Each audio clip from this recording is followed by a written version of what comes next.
Država se sooča z javnofinančnim primanjkljajem, ki ga je potrebno sanirati.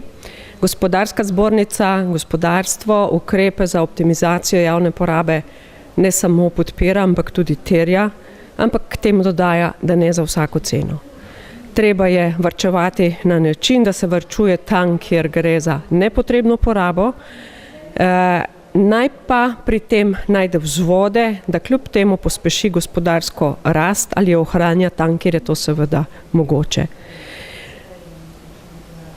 Ukrep zahteva nekaterih ministrstev, ki s svojim poslovnim partnerjem pošiljajo, da se morajo v zelo kratkem roku opredeliti za linearno 15% znižanje cen za že sklenjene pogodbe o opravljanju storitev, za produkte, ki jih pač potrebujejo, pa ocenjujemo za nesorazmeren ukrep.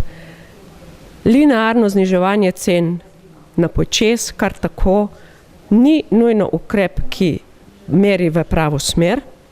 Za izvajalce javnih naročil, ki so se že doslej soočali s fenomenom izbora izvajalcev zgolj po najnižji ceni, gotovo niso pravi naslovniki za pametno varčevanje države.